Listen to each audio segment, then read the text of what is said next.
ఈ యొక్క కర్ణుడిలో ఒక గొప్పతనం ఉంది. ఇప్పుడు శ్రీకృష్ణుడు కర్ణుడిని మెచ్చుకుంటున్నప్పుడు అర్జునుడు ఒకసారి అడుగుతాడు, ఎందుకు కృష్ణ బావా నువ్వు మెచ్చుకుంటున్నావంటే ఏమంటాడంటే, ధర్మరాజుకు కూడా దానం చేసే గుణం ఉంది, కర్ణుడికి కూడా దానం చేసే గుణం ఉంది, ఇద్దరిలో నువ్వు కర్ణుడిని ఎందుకు మెచ్చుకుంటున్నావు అని అన్నప్పుడు ఆయన ఏం చేస్తాడంటే, సరే కొన్ని రోజులు ఆగు చెప్తానంటాడు.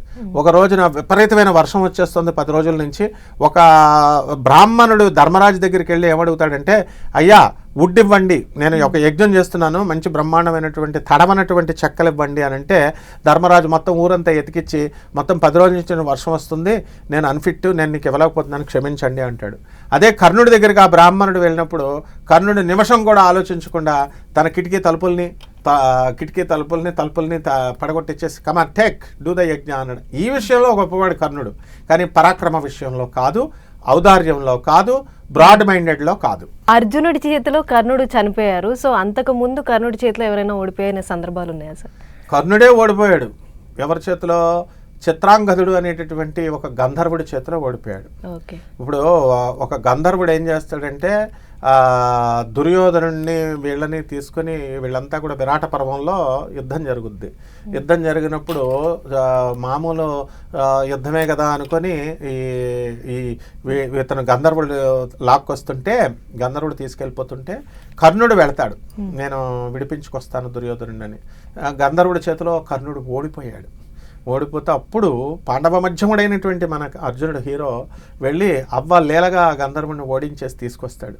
అంతేకాదు, విరాట పర్వంలో ఏం చెప్పబడి ఉందంటే, ఈ యొక్క గోవుల్ని ఎత్తుకుపోతారు, గోగ్రహణం చేసినప్పుడు ఈ యొక్క భీష్ముడు, ద్రోణుడు, కృపాచార్యుడు, దుర్యోధనుడు, దుశ్శాసనుడు, కర్ణుడు, ఇంతమంది గ్యాంగ్ వెళితే బృహన్నలుగా అవతరించినటువంటి ఈ యొక్క అర్జునుడు ఏం చేస్తాడంటే, వనవాసం చేసుకుంటూ వాళ్ళ వనవాసం చెడగొట్టేయాలా, ఈరోజు అజ్ఞాతవాసం లాస్ట్ రోజు ఇది చెడగొట్టేయాలా అని చెప్పేసి వీళ్ళు కుట్రతో కర్ణుడు వీళ్ళందరూ వెళితే, అప్పుడు ఏం జరిగిందంటే, ఈయన ఒంటరిగా వచ్చి ఆయన విరాట్ మహారాజు, ఆయన విరాట్ నగరం మహారాజు గారి కుమారుడైనటువంటి ఉత్తర కుమారుడు, కోతల రాజు అనమాట, కోతలకు వస్తుంటే బృహన్నల అర్జునుడు ఒక శిఖండి వేషంలో ఉంటాడు.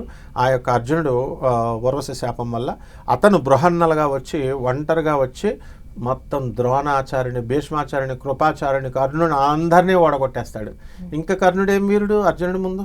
కాబట్టి ఇవన్నీ కూడా సినిమాటిక్ గ్రాఫిక్స్ అనమాట. నాగార్జున ఆయన తయారు చేసుకున్నటువంటి స్క్రిప్ట్ అది తప్ప అర్జునుడి ముందు అసలు కర్ణుడు నిలవలేడు.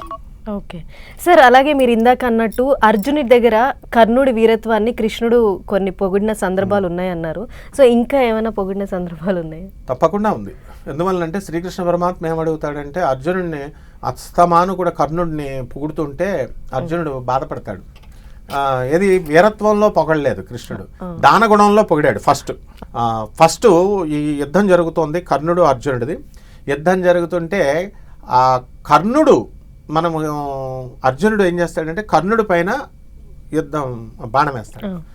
4 అడుగులు వెనక్కి వెళ్ళిపోద్ది కర్ణుడు ఉన్నది. అర్జునుడు వేస్తే కర్ణుడు మీద 4 అడుగులు వెనక్కి వెళ్ళింది.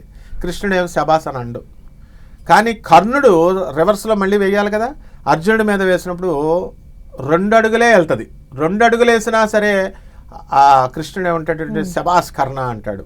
అంటే ఇదేమిటి? అర్జునుడు కన్ఫ్యూజన్లో పడిపోతాడు. నేను కొడితే నా వీరత్వంతో కర్ణుడి రథం 4 అడుగులు వెనక్కి వెళ్ళింది, కర్ణుడు వేస్తే నా రథం 2 అడుగులే వెళ్ళింది. ఇదేమిటి? కృష్ణుడు నన్ను మెచ్చుకోకుండా అతన్ని మెచ్చుకుంటున్నాడు అని అడుగుతాడు. అప్పుడు కృష్ణుడు ఏమంటాడంటే, నువ్వెవడవి వాడేవాడు అసలు, నువ్వొక బోడి వాడొక బోడిలింగం, మీరిద్దరు ఎవర్రా అసలు? పరమాత్మనైన నేను రథంలో కూర్చుని ఉన్నాను, ఈ మొత్తం విశ్వం అంతా ఒక్క పర్వతమే ఎత్తలేరు ఎవరును, అలాంటి మొత్తం హిమాలయ పర్వతాలు విశ్వాలు ఉన్నటువంటి పరమాత్మ నేనున్నాను. నా కపిధ్వజం ఆ జెండా మీద, అర్జునుడి రథం మీద ఉన్నటువంటి దాని మీద ఆంజనేయ స్వామి ఉన్నాడు. ఇద్దరు ఉన్నాం, నువ్వు ఒక్కడివే కాదు, మేమున్న రథాన్ని అంగుళం కూడా కదపలేడు ఎవడు కూడా. అలాంటిది 2 అడుగులు కొట్టగలిగాడంటే అతను కర్ణుడు గొప్ప వీరుడు, గొప్ప వీరత్వం ఉంది, శబాస్ అని అందుకు పొగిడానంటే అప్పుడు అర్జునుడు నోరు మూసుకొని ఉంటాడు. ఈ విధంగా గర్వాలు అర్జునుడికి వస్తాయి, కర్ణుడికి వస్తాయి. ఎవరి గర్వాలు వచ్చినా సరే కృష్ణుడు తీసేస్తా ఉంటాడమ్మా.